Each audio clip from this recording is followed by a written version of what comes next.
This podcast is brought to you by ONNIT. Go to ONNIT.com and look at the great selection of supplements.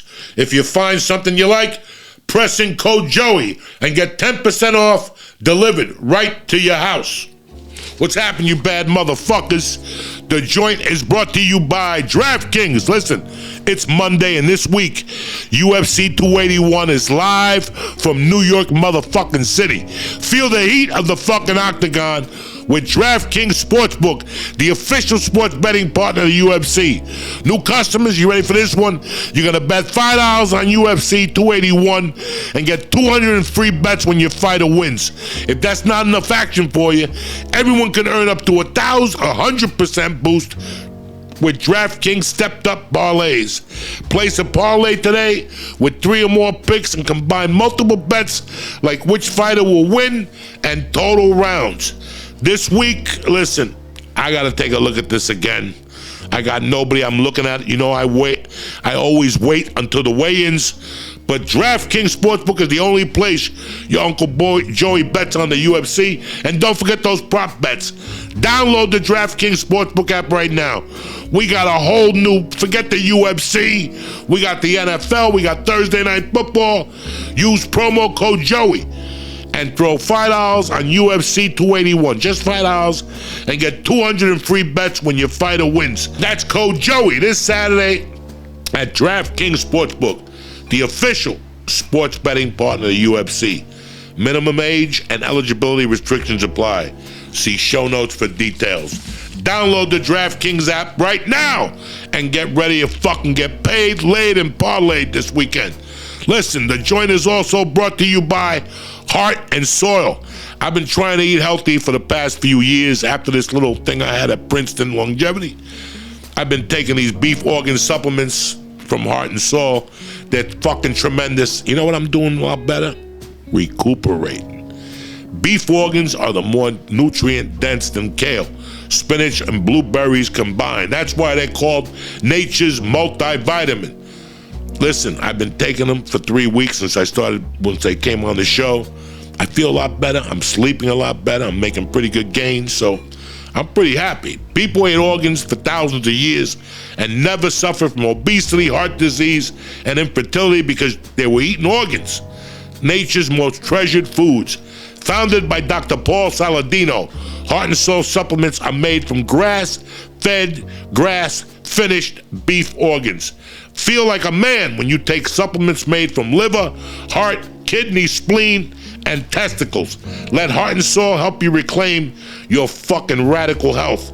Go to heartandsoul.co.c-o and use code Joey10 for 10% off your first order. Listen, the holidays are coming. The New Year's coming. You want to be in fucking shape next year. Try out Heart and Soul. You won't be fucking sorry. Offer applies to one-time purchases, not subscriptions. Try them today and see how they feel. Now, let's get ready to get this party started on a Monday morning. Hey,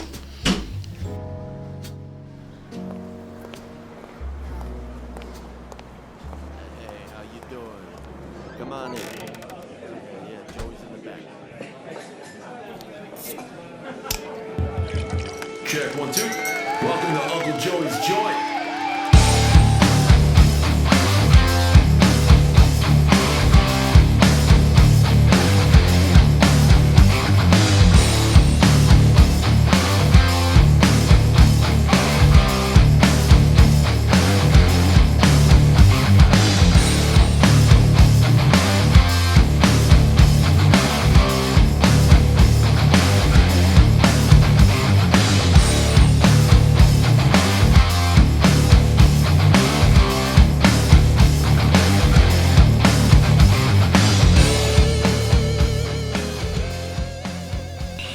What up, you bad motherfuckers? It's Monday. It's a whole new fucking month. A whole new set of rules. We're 6 weeks away from fucking the holidays. Tricky is over. Thanksgiving is 2 weeks away. And I'm fucking excited. It was a great weekend. A lot of shit happened. I want to congratulate the Houston Astros for fucking winning the World Series. I caught the last inning of the game last night. I was busy all day. I forgot that we were playing. And it's fucking weird, man. I'm still a little kid at heart. When I watched the last out, and I saw them all jumping up and down and shit. And I felt bad for Philly because Philly played a great game. They got the great series, great playoff run. They got nothing to be fucking embarrassed about. I can't wait to get down there fucking to the show on the night before Thanksgiving. But I was watching something like I'm still like a fucking American wannabe. Because I'm sitting there and I saw I swear to God, the shit that gets me is the dumbest shit in the world, but it just lets you know that you're living in the best country in the world, man.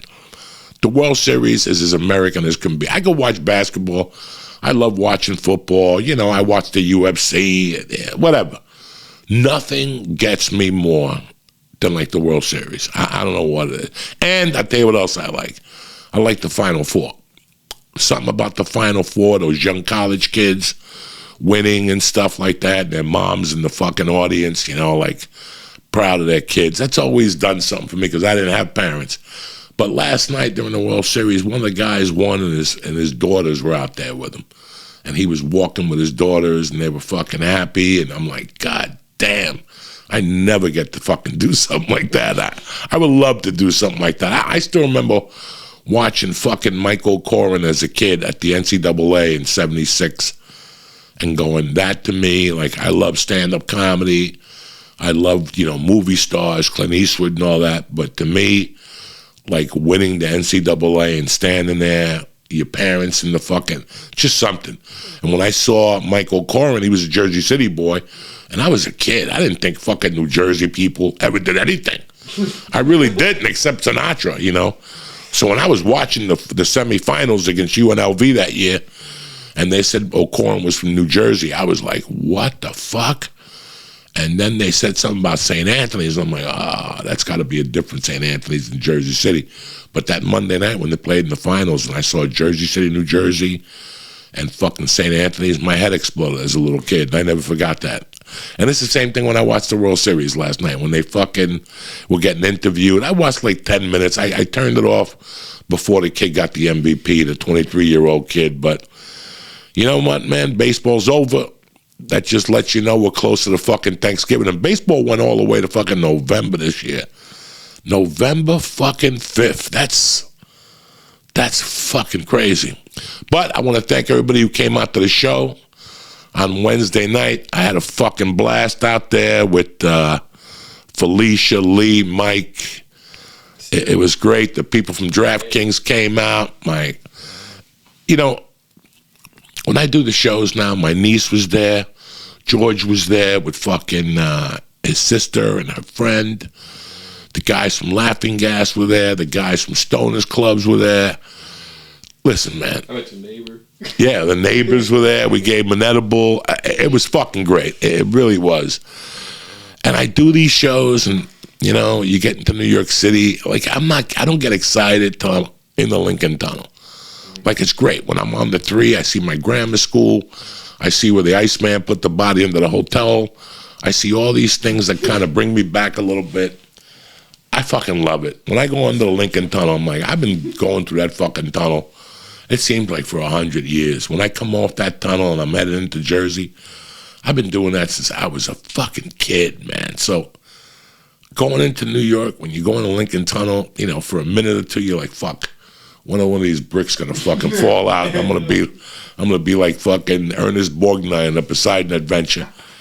But then you get out, and the energy in New York City is fucking great. And you know, I don't care how tired you are or whatever. As soon as you fucking get into New York City, there's just a buzz in the air.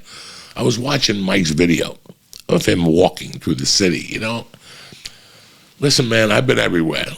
And nobody does it like New York City with that energy when you're crossing the street and the whole fucking thing, and it stinks and there's a dead rat on the floor. That never happens anywhere, you know. So we get to Sony Hall, and you know, it was fucking packed for a Wednesday night. I think they oversold tickets. I think I had too many guests, but holy shit. There were people everywhere. There was reefer everywhere. When you're on stage, you see everybody hitting the fucking vapor pens. One of the dudes from my Patreon hit me up and he goes, Joey, it's like being at a Dead concert. And it really feels like a Dead concert because You can't bomb. You can't bomb. Listen, I'm not having the best sets of my life. I'm trying new shit out that, and you can't bomb. You can't bomb because there's so much love in the room. Lee got it. Fucking, Felicia did great. They were happy to see Felicia.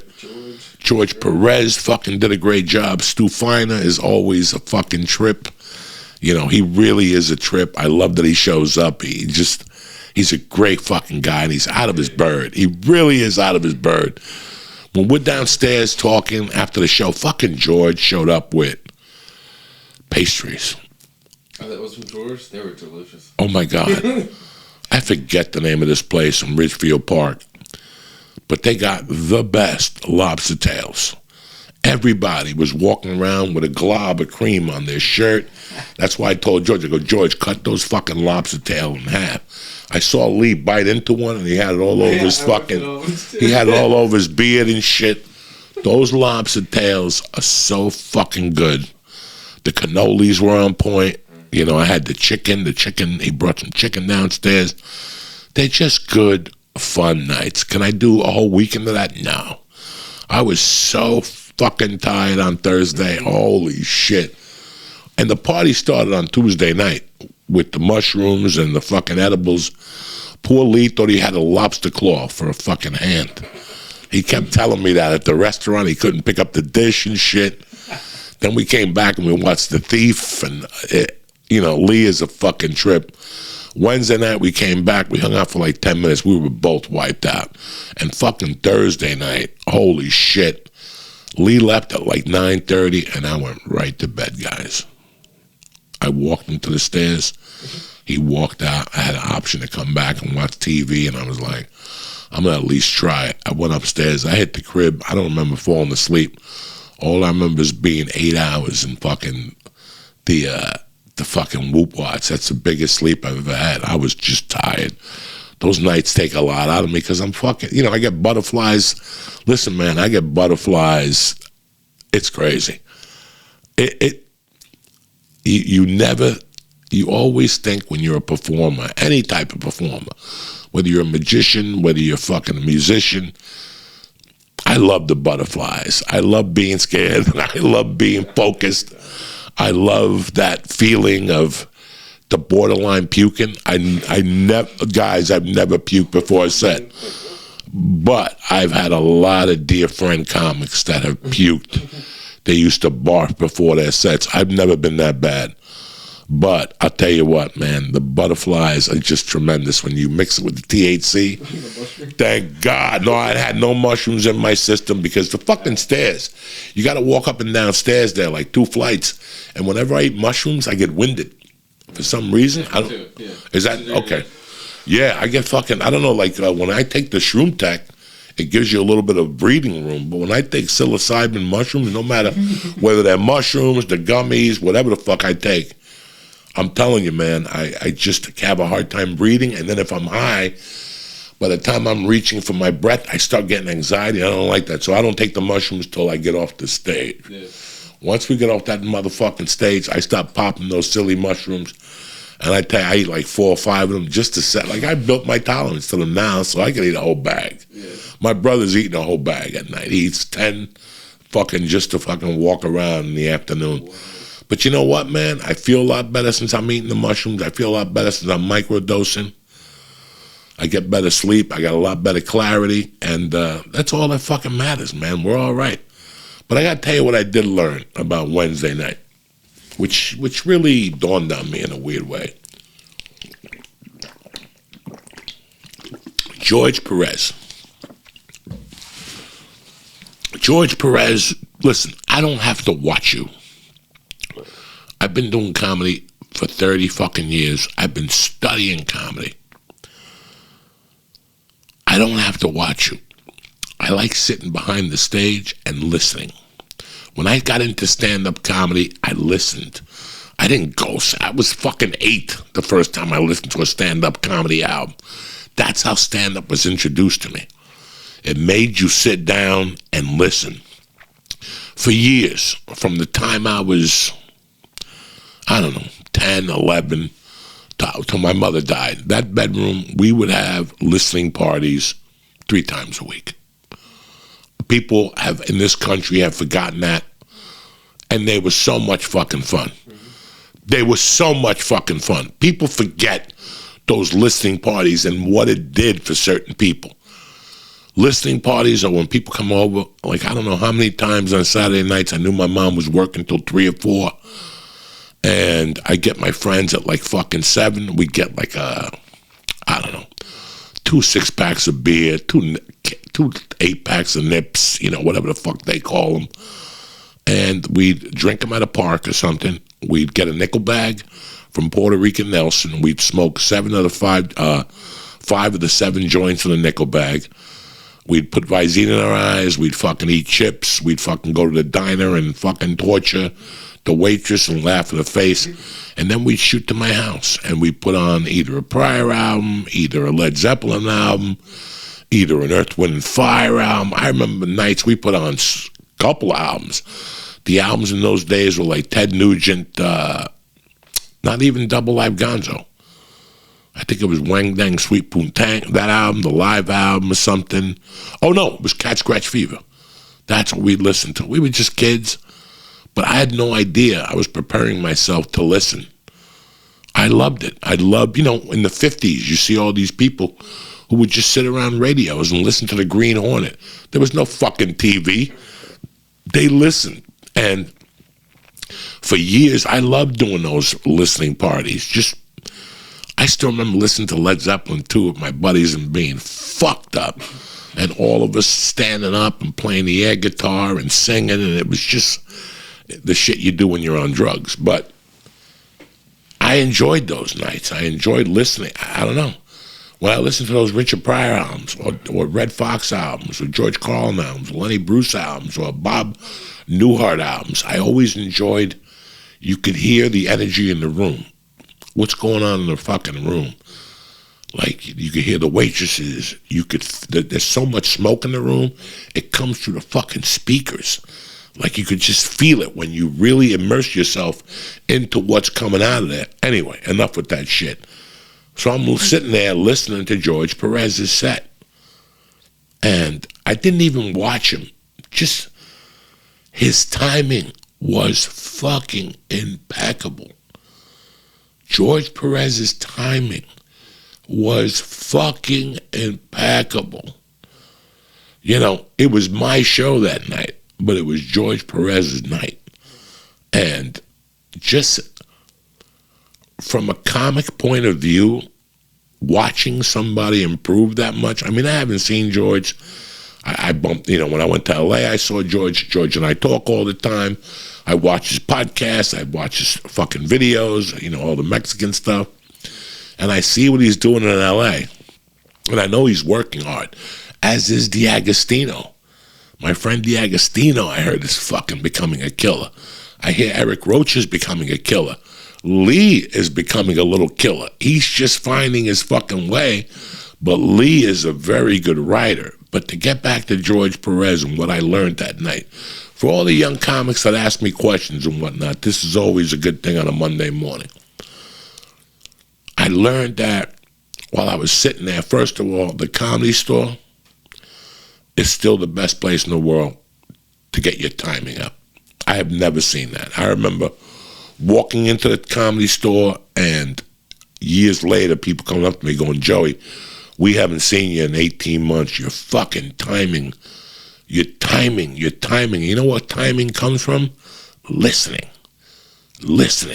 And I swear to God, I did thousands of shows and thousands of sets, but never in my life did I feel the improvement from those 3-minute spots on Sundays, those 15-minute spots during the week, having to bring up somebody. When you do a show, you have an MC. At the Comedy Store, you bring yourself up. And I don't mean to harp on the Comedy Store, but when I hear somebody like George Perez doing what he's doing, I can't think of anything else. And I know George works, and I know George does a lot of spots in other places.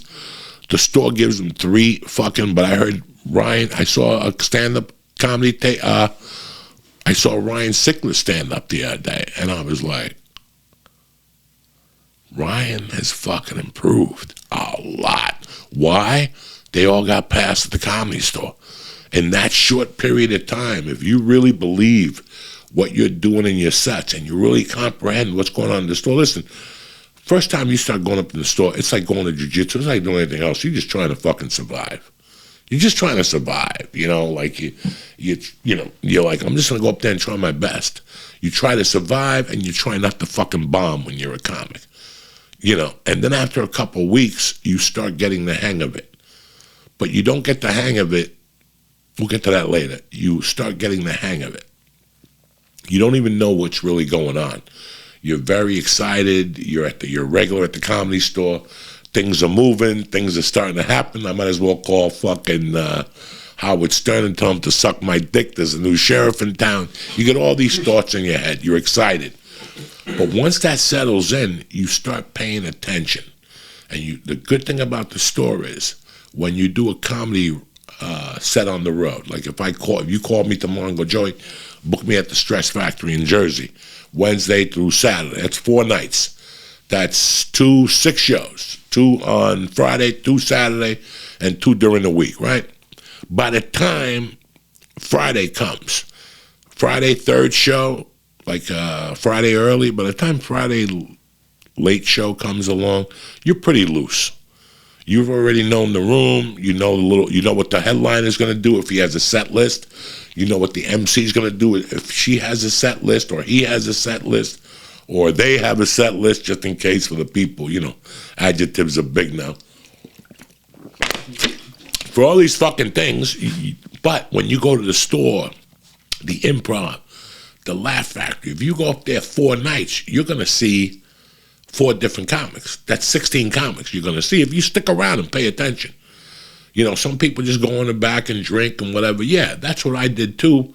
But I also paid attention. I go in there early. Like I tell people, my favorite thing in the world is to get stoned to the gills in the fucking car, walk into the original room, go all the way in the back where me and Jason Lucas used to sit. Not in Mitzi's chairs, but all the way in the back there where nobody would even interrupt you. Why fucking sit in one of these chairs? Somebody's going to come, a paying customer's going to come. During the week, sit all the way in the back, the last row back there in the dungeon. If you put on a black sweatshirt, nobody even knows you're fucking there. That's how great that is. You sit in the back and watch 4 or 5 comics, and you learn so much. Now you're watching and you're incorporating the listening aspect of it. But here's the beauty of all this that I learned from George Perez, that I've said for fucking years, and I've told you why. When people come to see my shows now, when people hit me up on emails and they're like, Joey, we really come see you, we want to get sets, I'll tell them right off the bat, listen, guys, you're not losing out on anything. You're not losing out on anything. Trust me, I'm telling you, there's young comics out there that are fucking killing it right now that you don't know who the fuck they are, and it's time that you got to fucking know. Jimmy Florentine was in whatever the fuck last week. He was in Austin last week. He went to the Vulcan on Thursday night, and I saw the pictures online. And I saw they had 3 or 2 floors at the Vulcan. I've never been in there, but there were people hanging off the fucking rafters. It was like, holy shit.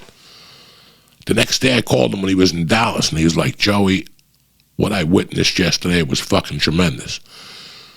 He goes, I saw a bunch of young comics that are fucking going for it. Like, they're just fucking going for it. They're saying fucked up jokes. They're talking about weird shit on stage, and they don't give a Frenchman's fuck. And the audiences are eating it up. And he goes, not like in New York where people are playing to the audiences, and LA where people are playing to the audiences. LA and New York have already put in the woke implementations. A lot of clubs are booking just woke comics, they're doing shows to make people giggle instead of heavy hitters and people who say weird things, and I'm okay with that, But it was really good for Jimmy to say that. He goes, if I was a young comic right now, I'd come here because there are, 20 million places to do comedy. And you're watching comics, you're you're living, snorting, chewing, eating, sleeping, shitting comedy. And that's what I'm getting to right now. You know, when I was sitting back there listening to George, and I tried new material this week, it worked. I've been trying to polish it up a little bit. But during the week, guys, listen, like I told George, I go, George, my life has changed a lot. For me to fucking put my sneakers on at night and go do this, it's not working for me. And I talked to a good friend of mine, Rob Schaefer. We went out to lunch last week before he went to Miami.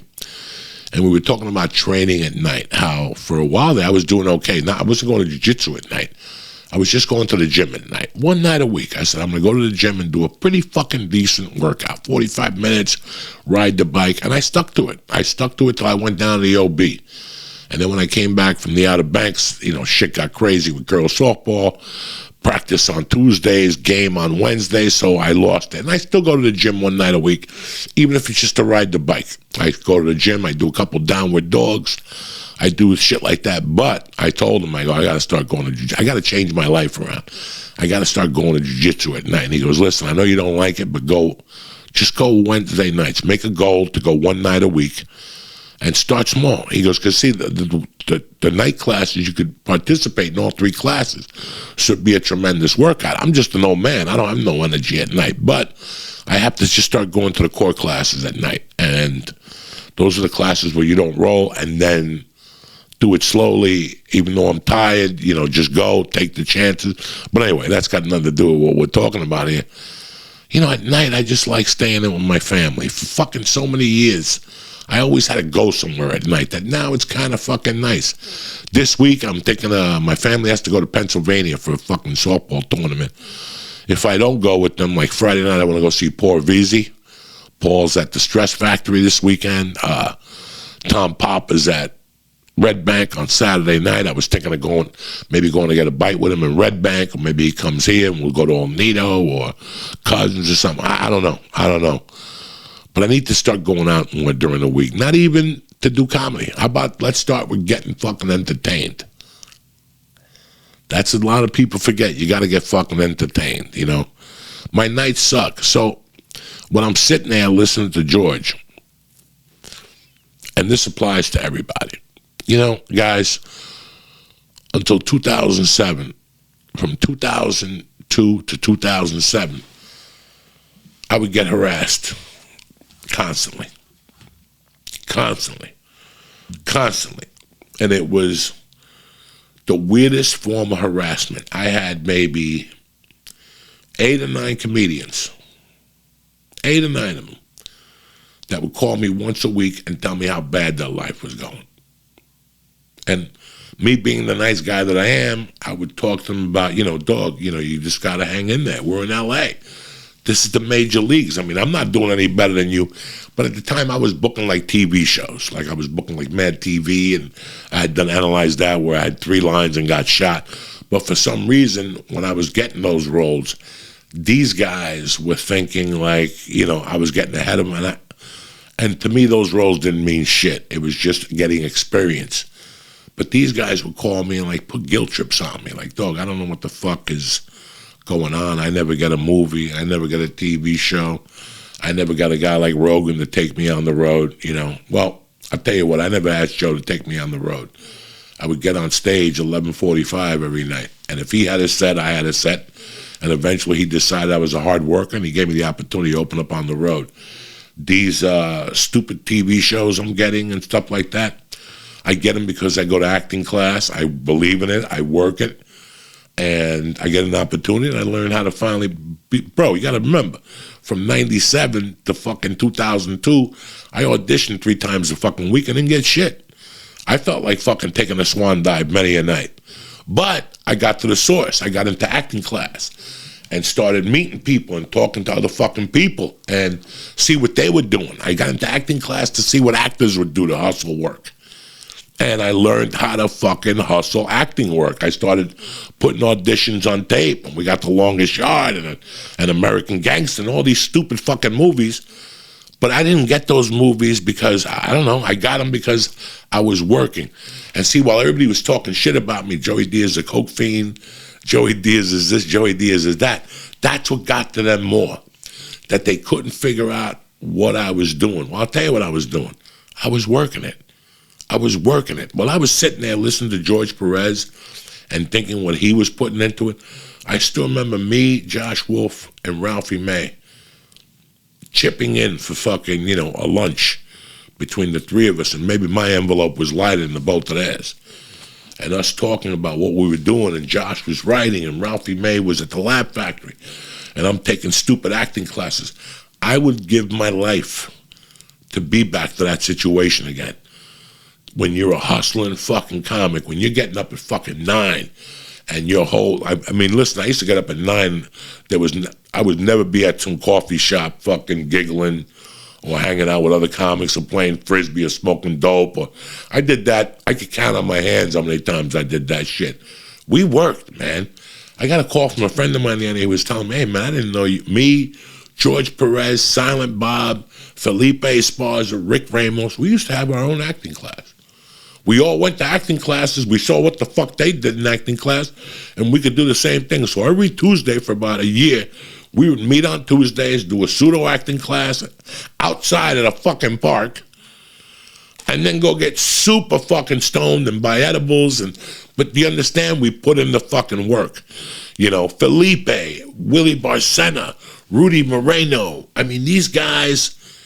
Marilyn Martinez, God rest her soul, her anniversary was last week.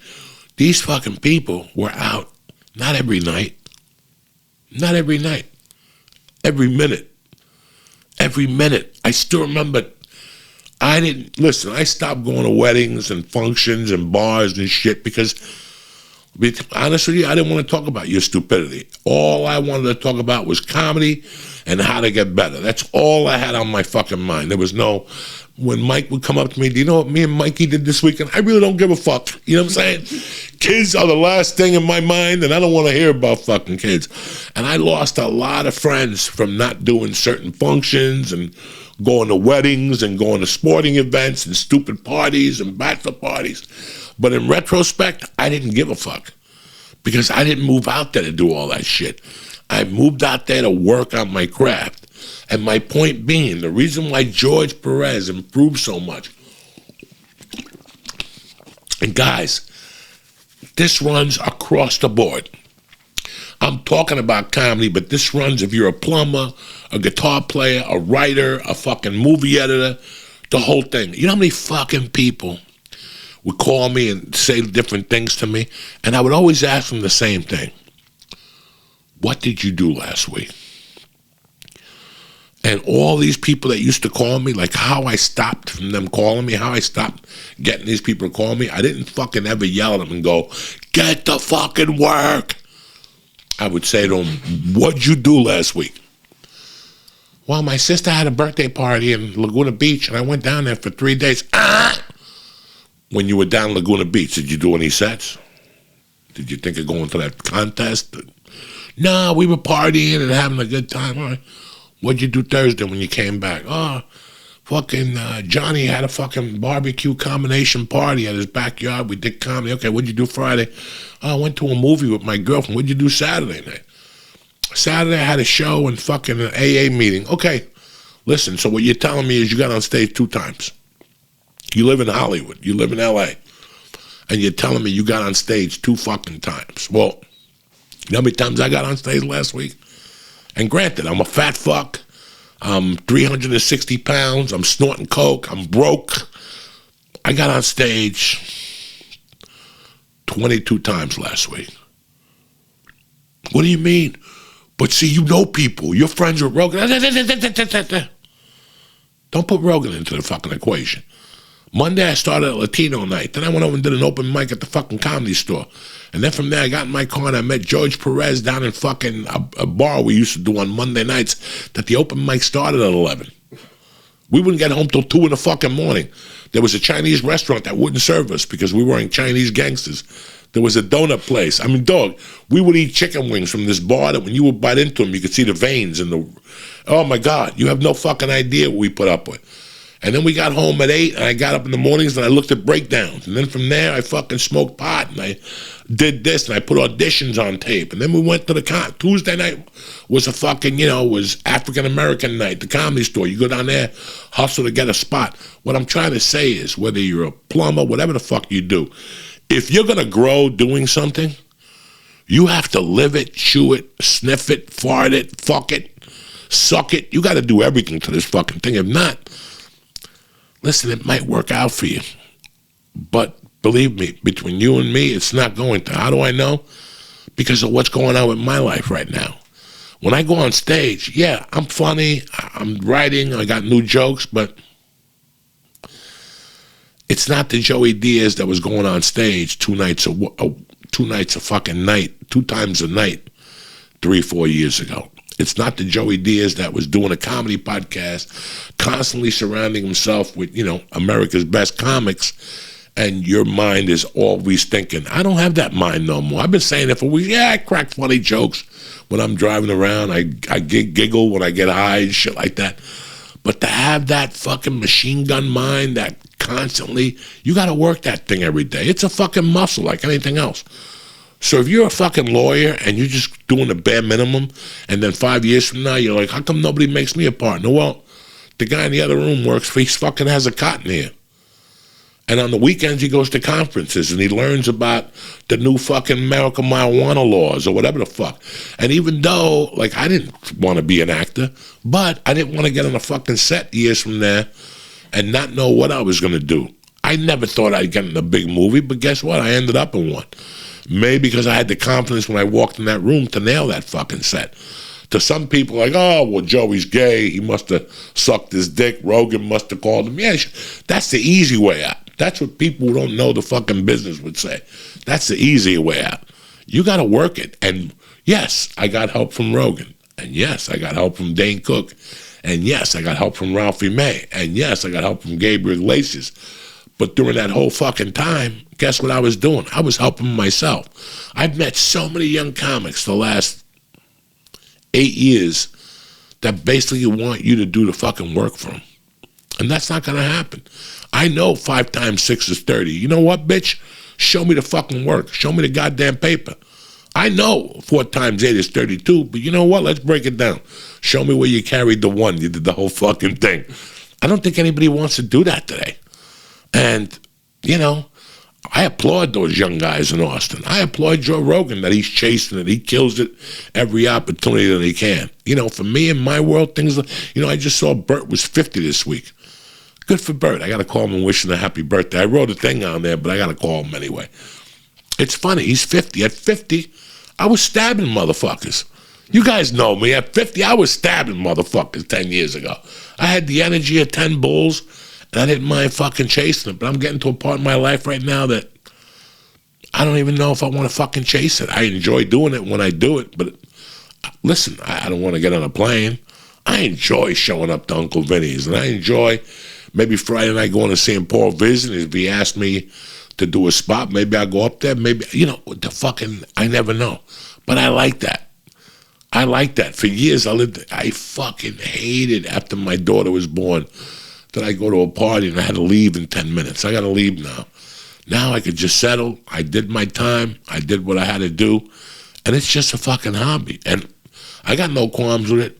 But I want people to know that if you want to improve in any aspect of something, if you want to fucking be the king of that, nothing's going to work part-time. I'm telling you right now. It's not going to work part-time.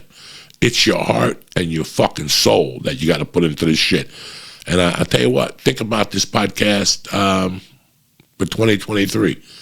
You got to up it a little bit, guys. They're not fucking, the bluebird of happiness ain't even coming around like that motherfucker used to anymore. And you guys know it and feel it, so you got to up it a little bit. If you're working 50 hours, maybe you got to work 60. Maybe not work 60. Maybe work 50 and learn about what you're doing 10 hours a week. Take a fucking class. But submit, indulge yourself in this shit. It's got to be over your head. Dog, I got dumped by 2 women who were like, there's something wrong with you. You like fucking comedy more than pussy. No, I like comedy Comedy was first and cocaine was a second, was a close tie, and pussy was second. But when I was fucking hunting from 95 to 2019 when the pandemic came, I hunted, Jack. It was not a part-time thing. It was not a ha-ha, he-he. There was no bachelor parties. There was no trips to the Bahamas. There was nothing. For me, that's the only way it worked. It didn't work by me doing a half.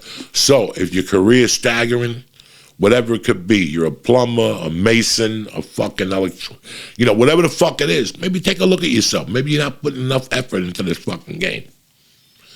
Pretty fucking cool for a Monday fucking morning. And guess what else, cocksuckers? The movie I was doing is canceled. Am I depressed? Listen, guys, things happen in your life and projects come and fucking go. It's just, this was the craziest year that I've ever had for fucking acting the last 3 months, from auditions to how they went down. And you know what? I'm pretty much done for the year, probably, with auditions. I'll probably get maybe one more, maybe two more. Who the fuck knows? I don't give a fuck.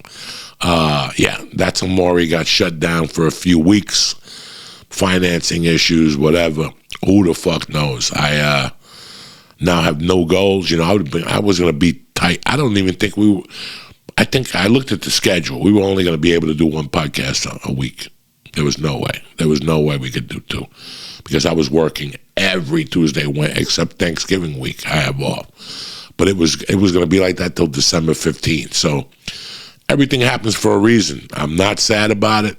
Something else will come up. I didn't get the De Niro movie, and that came up, and that's it, guys. And that's another. Listen, that's why I was thinking about the effort you put into things. I'm not in an acting class. I'm not talking to actors every day about what's going on or different auditions or whatever like that. So when you do get an audition now, you're fucking rusty as shit. So I learned something about me auditioning this time, that now I got to take a little bit more time, look at I can't see anymore. So I have to use a teleprompter when I do the auditions. I look at the auditions and I'm like, fuck, I'm staring at the teleprompter. You can't find a teleprompter. Like sometimes I use one of these stands, like hang the computer up and do it. It's not gonna fucking work. You gotta know these computers. You gotta, you gotta know the lines inside now. So, but hey, it's Monday the 7th of fucking November. Tomorrow is election day. What advice? I don't give a fuck who you vote for. Just get out there and vote. That's all the advice. People say, go out there and vote. I can't vote. And by the time I do the process, I spoke to the attorney a year ago about me, wiping my police record down, and that was about a year ago. That's the last time I heard from him. I saw him at some party. How you doing? I was going to ask him, well, whatever happened with that call, but I figured out. Everybody who's like the DA, they got to hunt them down and say, hey, 25 years ago, you convicted a kid on second-degree burglary. Do you want to flip it? And he'll go, let me think about it. Forget it. I'll just stay with the record. No jewelry duty. Who gives a fuck? Don't forget, UFC this weekend. Big one. DraftKings has a deal for you. That's it, and that's that. I love you, cocksuckers. Stay black. And I'll see you Thursday morning. Dip, top, Magoo. All right, you bad motherfuckers, I want to thank you today. We had a little short podcast, but it's Monday. You got things to do, and so the fuck do I. The joint is brought to you by Heart and Soil. Beef organs are more nutrient-dense than kale, spinach, and blueberries combined. Nobody knows that. That's why they're called Nature's Multivitamin. I've been taking these for 3 weeks, and I'm feeling a lot better. What improved is my recuperation, my sleep. Founded by Dr. Paul Saladino, Heart and Soil supplements are made from grass-fed, finished beef organs. People ate organs for thousands of years and never suffered from obesity, heart disease, or infertility because they were eating organs. Nature's most treasured food. Feel like a man when you take supplements made from liver, heart, kidney, and spleen and tentacles. Let Heart and Soil help you reclaim your birthright to radical health. Go to heartandsoil.co.o and use code Joey10 for 10% off your first order. That's heartandsoil.co.o and use code Joey10 for 10% off your first order. Offer applies to one-time purchases. The joint is also brought to you by fucking DraftKings, the best, the king of prop bets. The UFC is here this weekend. 281 out of the big bad motherfucking apple. Right now, bet $5 on any fighter to win, and when he comes in, you get 200 free bets. That's great and dandy, but what are you going to do with your 200 free bets? You got prop bets, you got the over and under, you got how they're going to fucking win or lose, disqualification, knockout, submission. Listen, sometimes I just love playing the prop bets on DraftKings. So do yourself a favor. Download the DraftKings Sportsbook app today. Let's have some fun with UFC 281. And if you don't like single action, you can bet the same game parlay. Listen, they're so good. DraftKings only lets you do one a day. But everybody can earn up to 100% boost with DraftKings stepped up parlays. Listen, DraftKings Sportsbook is the only place Uncle Joey bets on the UFC. So do yourself a favor. Download the DraftKings Sportsbook app today. Use promo code Joey and throw down $5 on UFC 281 and get 200 in free bets if your fighter wins. That's code Joey this Saturday at DraftKings Sportsbook right from Madison Square Garden. And don't forget, DraftKings, the official sports betting partner of the UFC. Minimum age and eligibility restrictions apply. See show notes for details. I want to thank you. I want to thank DraftKings, and I want to thank Heart and Soil .C/O. I love you, motherfuckers. Have a great Monday. Have a great week, and we'll see you Thursday morning. Tip top Magoo.